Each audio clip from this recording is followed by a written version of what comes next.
He's got to be kidding. Freezing. Okay, you think some of the rooms upstairs and they're hot. The new business plan is working. I saw Mark over there going, yeah, oh yeah. How was the taking done? It was disgusting. Yeah, but I ate it. Okay, so any more questions about the team or what we do or? Yeah, here's a question here. I've been asked to speak at a few conferences, so like I spoke at Falcon this year. I took part in a panel discussion with different communities and how they kind of structure their community organization like logo teams, but they don't refer to them as logo teams. So I spoke with Fedora, OpenSUSE, Debian, and a couple of other people. And they were all impressed with logo teams operate and the focus on governance. They don't have that level of governance in their communities. And I kind of wondered, when we're going to speak at events or when we're asked to speak at events, are there certain topics that we should kind of focus on or get information on? Because they're asking me to speak on the Ubuntu community, or like I'm taking part in one in London, which is about women in technology, and you know I wouldn't specifically say Ubuntu, but I'll say this is how I got involved in Ubuntu. There are these other facilities and projects that can help people, but is there something else that we should be kind of like pointers that we should be giving out, or you know, so there's certain things that we stick to so we don't give out information, or can you recommend stuff that we should do? I don't think I mean, certainly in terms of how our team operates, I don't think there's kind of like a set of messages that we want to promulgate.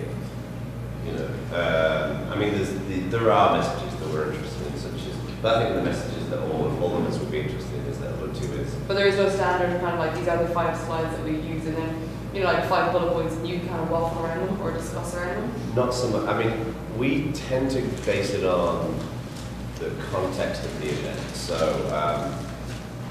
and also who's going. So obviously, you know, George is all about the Juju. So, you know, he'll go there and he'll talk about Juju as an orchestration platform. In terms, like you mentioned women in open source. Like in terms of that topic, you know, obviously the primary thing in my mind, as everybody's mind, is encouraging people to be a diverse and welcoming community. I point them to Liz. Huh? I just point them to Liz. Too much of that. Yeah, we don't really have. It might be useful to do that to build. I think even if it's pictures, I was thinking about it last night, kind of to give a presentation.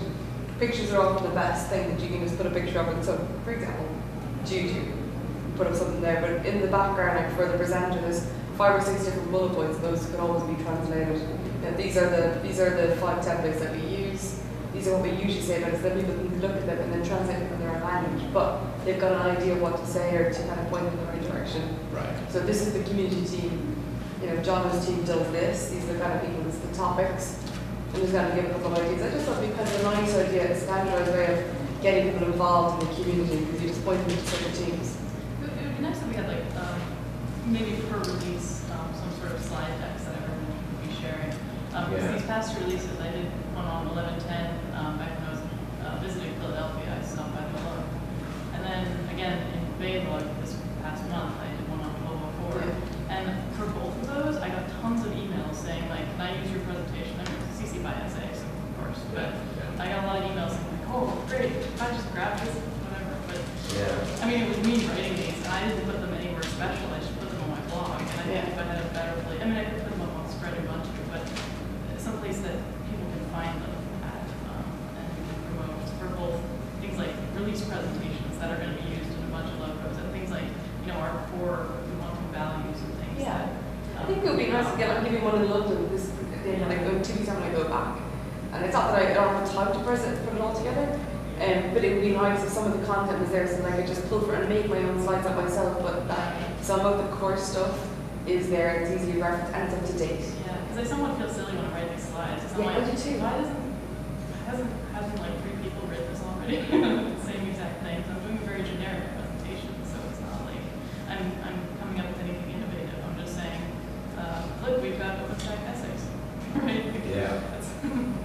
it could be cool to have like, in the build-up to release almost like a set of decks, or a deck that is translated. Yeah. And then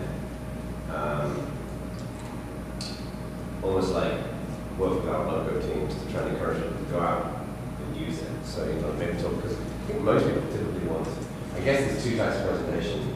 There's the new things that are coming into Ubuntu that for people who already know about it, and then there is the what is Ubuntu, which probably incorporates some of the new features. Yeah, that's right. I did some talks at ITC Tech in Oakland this past year, and people borrow those slides too.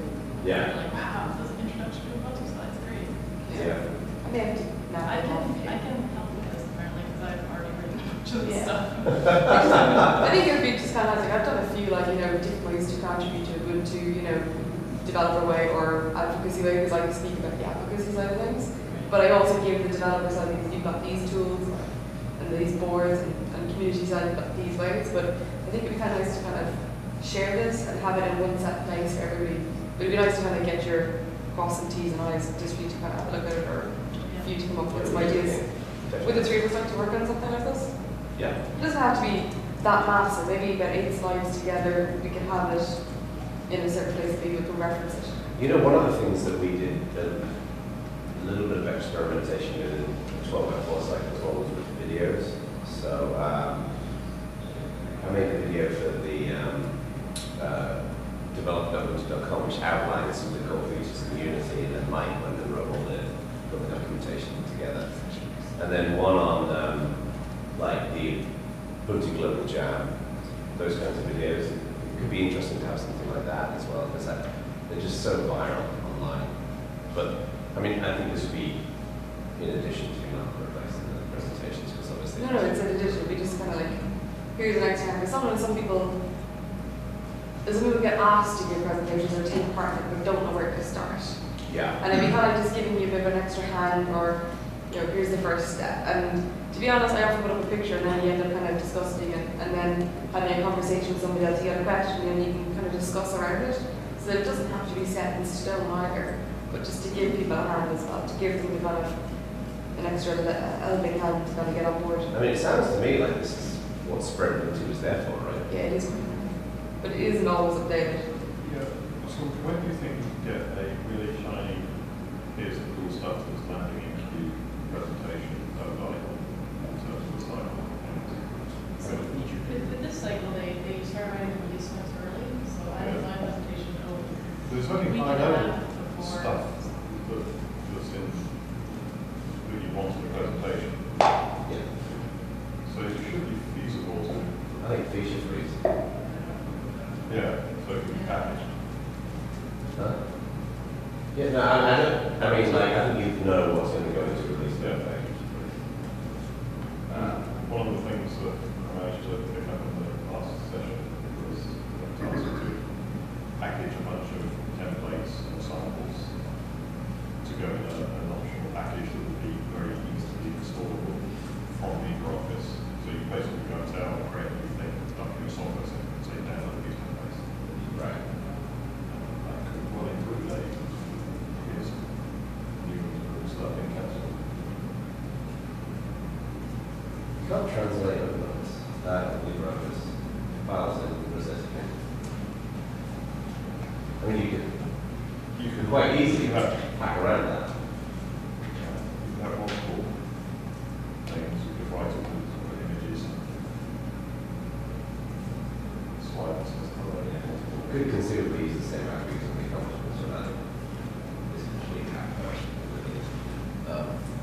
Anyhow, it's an interesting thing. Yeah. So are you saying that?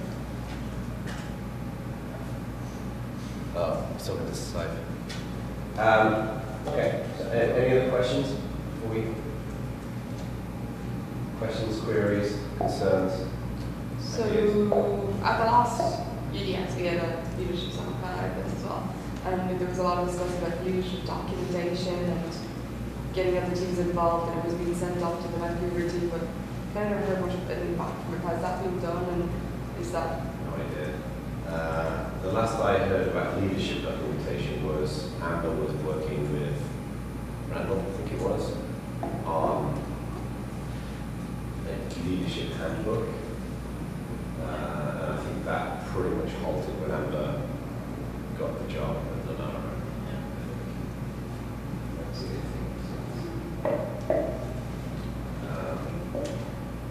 Yeah, so I don't know.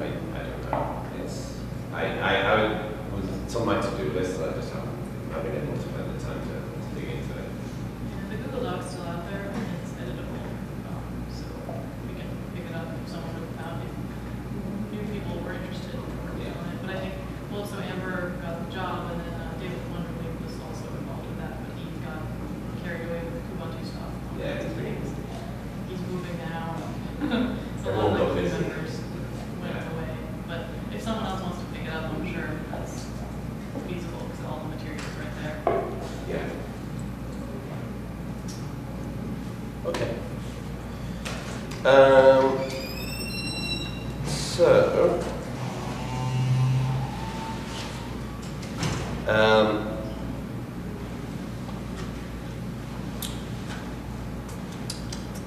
finding the notes. So we had some other lightning talks that we were talking about. So Charles has done his, George has done his, Daniel H is not here. Laura, you were interested in talking about getting things done. Popey was going to talk about the podcast. Penn isn't here. So if anyone else has got a topic, a leadership topic they'd be interested in talking about, so look at me. You got another one? Sorry? So nothing like putting you on the spot. Yeah. So, I have one for team planning and organisation as well, which might be. So, should we go first? Yeah, come on.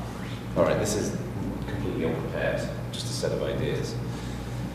So I thought it could be, what I wanted to talk about was just some thoughts about building a team and some of the considerations that go into it, and kind of managing the output of that team. I'm going to base this partially on the team, my team at Canonical, partially on some open source projects that I've been involved in. Most recently is obviously the Accomplishments project, and then previously was Jucosia, and to a lesser extent Learned. So one of the things that I think is really important in a team is trying to build in a level of predictability and accountability. And this is something that I've tried to learn over the years. It's interesting having Matt here, because I learned a lot of this from Matt. Like when I worked for Matt, I'd never really, I'd meet with my team, but it was sometimes difficult to kind of keep track of what everybody was doing, particularly as the team started growing. So one of the things that I learned from Matt was, like I mentioned earlier on, when I had weekly calls with the fellows on the team, is being able to track what they're doing and then noting down action items that they're going to work on and then reviewing those. And it sets a nice cadence for how this works. The way we do this in the team is, obviously we get to UDS and we have a good idea of what we want to do. So I think all of these concepts can be transposed to a community team. So before we get to UDS, we think about what we want to work on, and to a degree we're taking, I'll have some conversations with some of our stakeholders. There'll be various people, my boss, Mark, Jay, and various other people in the community, what they would like to see happen, what I think would make sense, what the people on the team would make sense. We jot all that down into a spreadsheet. It's a Google Doc with a tab for each of the guys on the team. And then basically note all of that down. And we break it down into objectives, which are like big, broad goals, such as getting more application developers interested. And then we break that down into sub-goals, such as you can have 3 or 4 goals for each objective. I need to accomplish this thing to make this thing happen. So for example, Nick is going to be working on the idea of delivering tests in the Ubuntu development release. So when you're running Ubuntu, a notify SD log will pop up, or it'll be an indicator will say, we have tests. This is quite new. One component of that is infrastructure, one is client, one is community messaging, so we can break them down into goals. Another part here is defining success criteria. This is less important, I think, for the community, but we sort of say that this is what we determine as this is being successfully completed. Then we come to UDS, and we use that as the basis for forming our sessions at UDS. So all the sessions that the guys registered have been based upon those discussions that we've already had. We then obviously in the sessions as a community, we talk about what we want to do, and we define those as work items. Earlier in my career, we'd have a broad, hand-wavy idea of what we wanted to do, but we didn't have any accountability. I didn't have a particularly effective way of saying, I think this is, we're heading in the right direction. It was all gut feel. And Rick Spencer brought burnout charts to Canonical, and credit to him because that's been pretty fundamental in how many of our teams operate now. But in terms of keeping up with that work, it's been a case of on a weekly basis, in our weekly calls, just hopping on the phone and reviewing these different things and keeping an eye on the burn down and accounting for things such as Christmas, when people might be off work and things like that. I think the same can apply to communities. I think Ubuntu Women has been a great example of this, where Ubuntu Women will say, we have a set of things that we'd like to accomplish, and we'll, an email will go out about discussing the UDS, the sessions of UDS, and work will be tracked. And various other teams, the Ubuntu Studio team do a great job of this as well. So I think what you can do is you can kind of effectively say, go through this planning process, and then everyone in the community has a really good idea of what they want to do. So with Ubuntu accomplishments, there's basically one other main developer, and him and I sat down and evaluated what we wanted to do in the next release, and we put them onto a wiki page, and it offered a good basis for where we want to move forward. And now we're finding bugs and assigning to that release process. I think in terms of software, release like a series or a milestone is a really nice way of defining the work. But the approach of like getting on regular calls and then reviewing that work, I think is something that you can still do in a community. So every day when I get on the IRC channel with Raffle, we'll talk through what needs to be done and who's going to do what, who's going to do this, and I'll work on this, and someone else is joining me to work on this, and someone else is joining you to work on this. So you feel like you're moving things forward. I think the harder thing with the community as opposed to the team is not blocking. Like with my team, I can basically say, okay, I know I'm going to block this, so George, go and do it, or Dan, go and do it.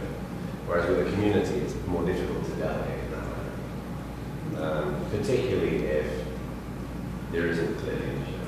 So in that way, the approach I try to take is just to say, I don't know if I'm going to be able to do this, but I'll try, and then try and just sit down every so often with everybody and say, okay, why don't we divide this the work between us, and then it doesn't get blocked. And that's kind of how I think is an effective way of leading a team.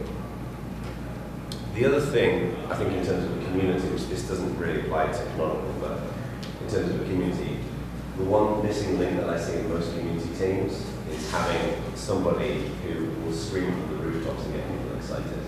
Like, there's lots of people who are like, I want to help out, I want to get started. But anyone who's written an open source project, or started an open source project, or started an early in a project, will know how lonely it is at the beginning when it's just you and your own imagination. And when people start getting involved and getting, it's really exciting and fun because you get to work with other people who are also excited about the same things that you are. But at the beginning, it's like pretty lonely. And I think it takes a lot of people to do that. Like we see this in the Ubuntu all the time where we'll have someone will start and then they'll just go hammer and tom on a project. I'm going to do this, I'm going to do this, I'm going to do this, and it's going to change the world, and it's going to be amazing. And then they just work so hard, and they start losing a bit of momentum when other people aren't necessarily getting on board. they like. To me, that's the hardest thing. I think that's one of the things that ideally we really want to try and provide as much support for in the community. I got to a point like that with the accomplishment stuff. I was thinking, working every hour of the day, and I'm not sure if this is the right thing. And then just at the right moment, the other guy. So he's responsible. And that's it, really. I just thought some things I've noticed, and then any question? Oh, that curve is the value of despondency or whatever it was. The what, sorry? That curve that was on the projector earlier in the week saying, you know, you have this initial rush of excitement and you have this valley of Yeah. despair and then the slope of enlightenment. Yeah, the slope of enlightenment. Yeah, I think it's hard, like, I think that's why it's really important as a community that when people are working on these things, that we just go and say, hey, keep it up, because I think that's what keeps people going, particularly in the early phases of the project. When I started the accomplishment stuff, when people would say, when I post a video or whatever, people on Google would say, hey, this is cool, keep up the good work. That would make me want to know, like, you know. And I think it's the same thing with everybody. I don't think it matters who you are or what you do or what project you're in or where you live. People supporting you or what you do, I think it's, yeah. And being aware that it happens to every project. It's like, Yeah. so everyone's been in this spot before. Yeah. It'll get better. Yeah, exactly. It can take a while for some people to understand what you're trying to achieve. Yeah. So I had no interest in the accomplishment system. Yeah. Until last night I was chatting about it over crowd with podium and all that kind of stuff. Yeah, exactly. Really interesting extension to it. Yeah, no, it's so I have a question for everybody. Those of you who've been involved in those projects, when you get to that value despondency. I was trying to remember what it was on Wednesday. It was some sort of yeah. What was it? It was either valley of despair or valley of The despondency. value of despair. Yeah. So those of you who've been at that point, that lonely valley of despair in the project, what have you done to kind of keep the fire burning? It's called Summit in some hearts. It's what? Called Summit in some hearts. You say this every 6 months when you get a new project. Like that kind of looking for. Yeah. Well, what I usually do is that I'm taking a 2-week break. I promise I will come back to this in 2 weeks. But for 2 weeks, I do not think about this. I do not worry about this. And I literally put a reminder in my calendar, like when I get fed up with form, I say, all right, I'm done. 2 weeks, I'll be back. Right. So that's pretty much the same thing I do. Yeah. Like I work on something else for a while. Get some air. Recharge, yeah. Yeah. It's kind of the same thing you do when you get burnt out. And you've got to take, you know, some project get abandoned. That's not Yeah. necessarily a terrible thing. Yeah, I think I take that time to determine whether it's something I should be working on. Everybody's got an active Twitter It's like that whole thing about, you know, it's only a matter of time before all pieces of software turn into a mail file. Do you think we should, like, you know, Ubuntu is I think as a community, we see a lot of this kind of innovation. We see lots of people setting up teams and groups and like the Ubuntu manual or whatever it might be. People doing all this kind of cool work. Do you think this is something we should try and support people in? Yes. Yeah, and I, like, you guys take a 2-week break, and what I've done, and it hasn't been in the Ubuntu community, but I usually try to have a vision kind of statement before I embark on something. And if it looks like it's gone astray, it's getting tedious and whatever, I try to go back to that vision statement and just ask myself, does this still really have value? Do I see the vision the same way now that I'm X amount of time in? And I think from the experience with the Ubuntu beginners team, I watched a lot of people have a lot of different visions, but it wasn't clear what the vision was from leadership. So again, it goes back to that team forming. We never had that clear, this is really what this team is. We had 5, 6 people thinking that that's what the vision of the team was, and that that caused it to get tedious for everyone very quickly.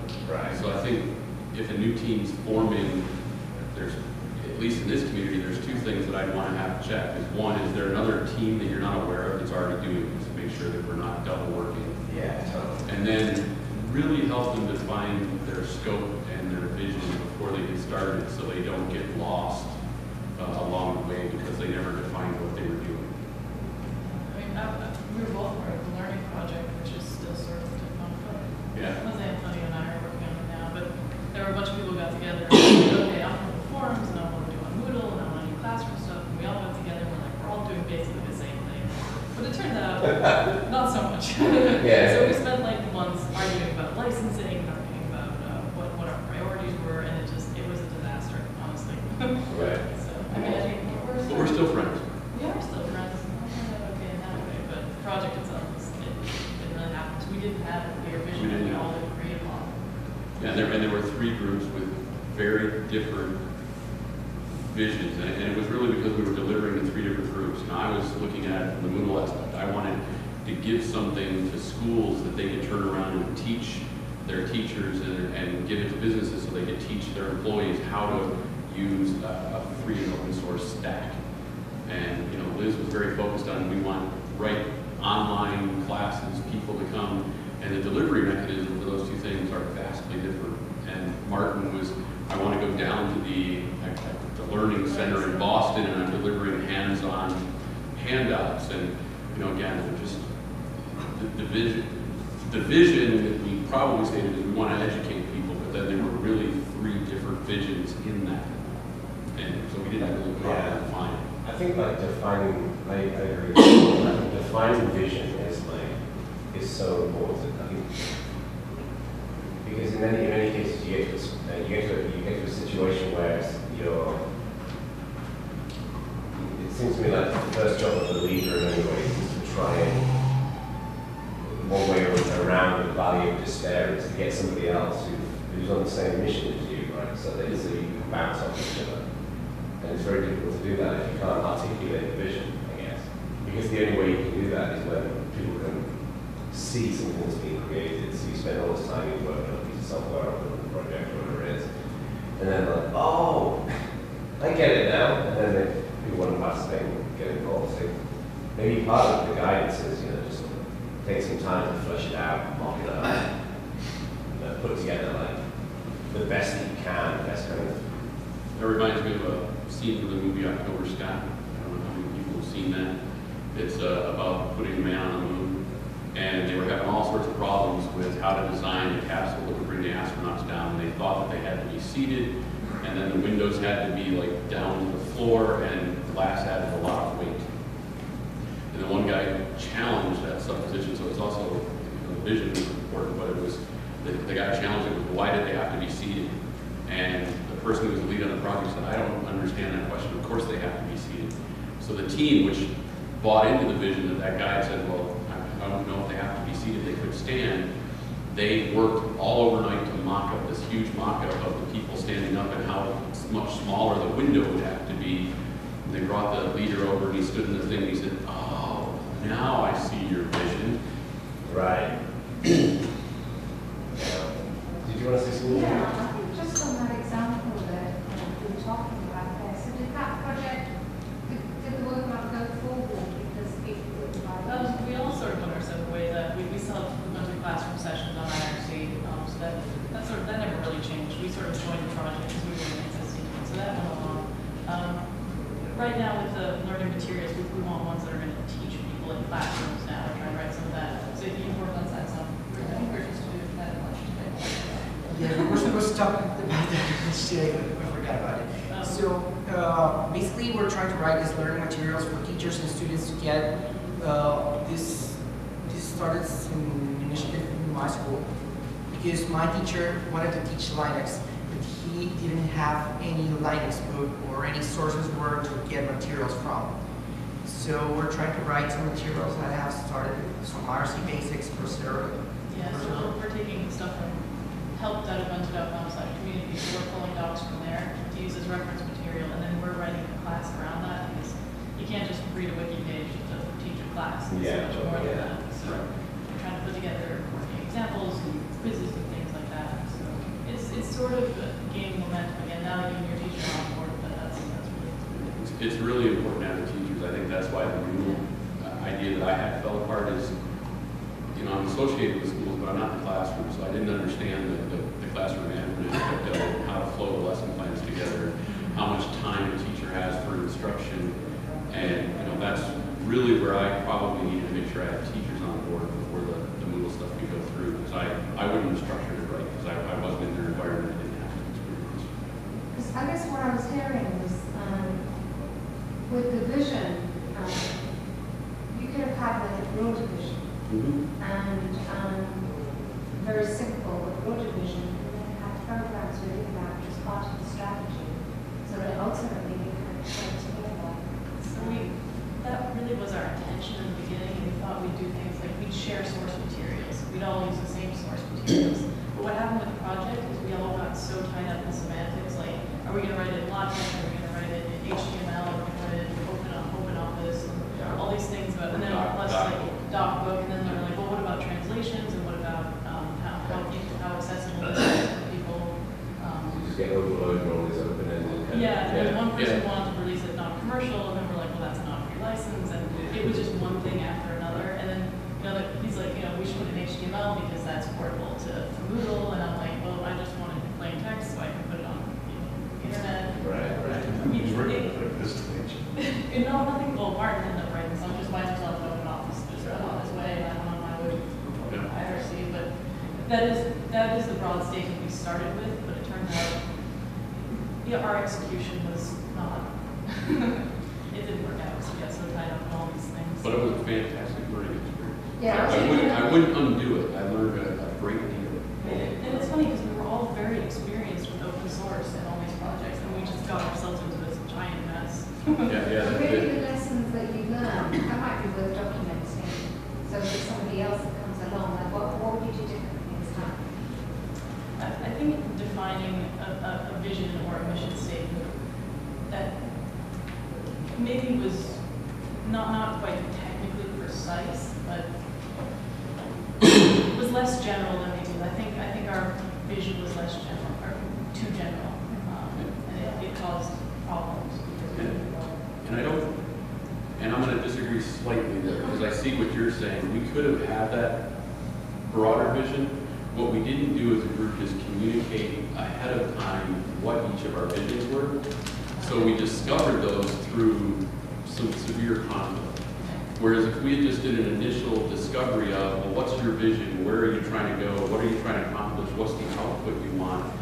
If we had understood that ahead of time, it wouldn't have seemed like the person was so against us. Right. And that's what happened, is we didn't do that ahead of time, and therefore it ended up being a conflict. And it wasn't until we had decided to agree to disagree and we took a step back, and then we said, oh, now I understand what you're saying, and you know, so I think just not really querying people and making sure we were really on the same page. Because we could have survived, but I think part of this is that I've been involved in some similar kind of projects as well. The theory, obviously it's just an idea, but I suspect that what increases the chances of success for a project goes back to the old open source manner of release early and release often.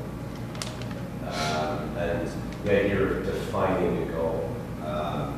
Because I think the challenge of projects like one you folks were talking about is that it's such a big, there's so much opportunity there, right? But you can sometimes get, it's incredibly motivated. Wow, this is cool. If we can make this in Europe, this is going to have tremendous implications. we were trying to eat an elephant, we were not breaking it up into pieces. Right, and it's kind of similar to some projects I've worked on as well, where there's not been with software, you usually say, okay, we want to do this in this release, and then when you release that, there's this flood of euphoria that we did it. And I wonder, breaking those kind of projects down, because I remember being part of the documentation project before I joined Ubuntu. We had exactly the same thing. Huge opportunity, but we kind of got bogged down, and motivation started waning when you didn't feel like you were making progress because the goal was so big. Whereas if you break it up into small goal, Well, there was, I mean, just in how to produce the documentation, I think, I know Martin wanted doc book. I think there was one other person who wanted LaTeX. And, you know, so there was, we got bogged down in a lot of technical details that probably in the end really wouldn't have mattered if we moved forward.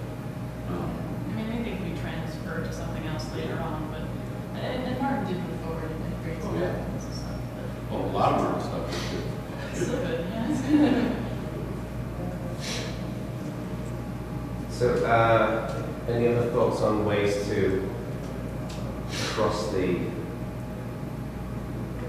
cabinet of despair or whatever it was that we I think that's where you need a leader to kind of step in. Like, somebody needs to make a decision, and I appreciate that everybody has different types of opinions. So, in that case, you know, doc, tech, whatever, Wikipage, somebody just needs to go, no, this is the answer. And maybe you come across to be the baddie, but at the end of the day, if you want a project to succeed, you kind of have to be the one to make the decision and move forward and get everybody to kind of go that way and drive it.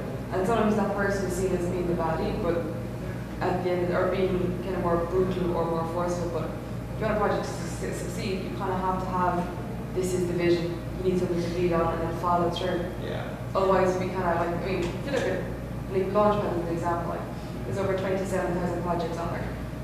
Not all of them are active, and some of them have just dwindled, and that's just because you don't have an active driver anymore. They've fallen out, and sometimes I can see it like in local teams, just clashes of the titans is an understatement at times. And people just walk away, whereas if one person would just go, look, I appreciate you, Ron, but, or I appreciate you got a different opinion, but could you just bear with me for the next 2 months? Try it my way, and then if we're wrong after 2 months, fine, we'll try it your way, but something has to give. You can't keep going, I'm right, you're right, I'm wrong. Yeah, and I think that's where having a clear vision is important, because when, you know, we would try to push forward and be like, this is what we're doing, and someone would be like, well, that's really not going to work for me. Yeah. They're going off base of what the project is, and I'm like, I don't think I'm going off base of what the project is. And then we'd argue what the project was about.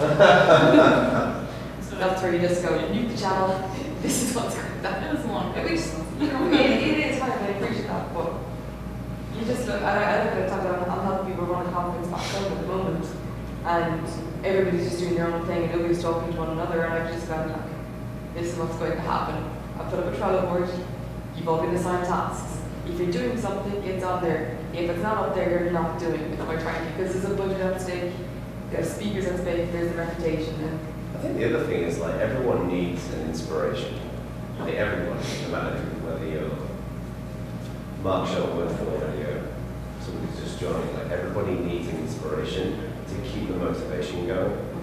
Like I remember like with the accomplishments project, my inspiration was ACK because we talk about it on the phone, and the more like we brainstormed and figured all the little challenges out and tried to figure out, because you know, like what you were saying is, you know, all these open-ended questions like flood into view, and then when you feel like you're solving those problems with somebody else, you feel like there's somebody who's joining the path with you, and they become a bit of an inspiration for you.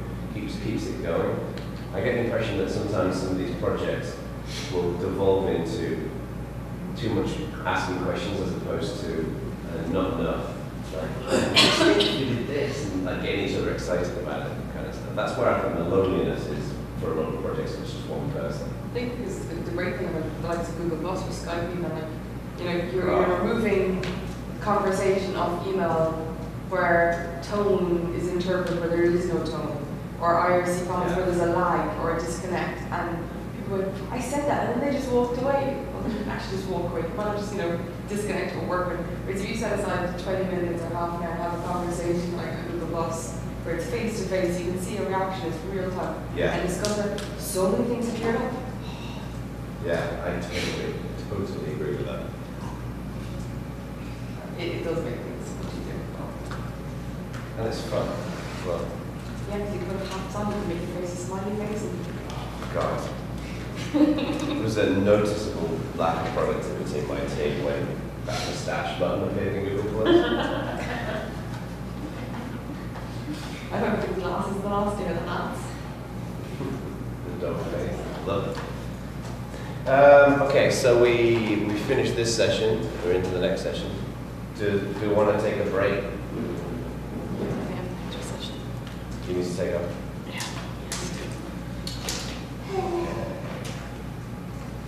Oh, this is George's cable here. Oh, it is? All right. Okay, officer, you need my things. Here, 5 minutes. Yeah? I'll be back in 5 minutes. Okay.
RX is taking down these conferences out there. What? RX is taken to hospital via ambulance at today's conference, wherever it is. It's all on Twitter and. RMS, really? Feel bad for that guy. Maybe it's something from his ears to make so much.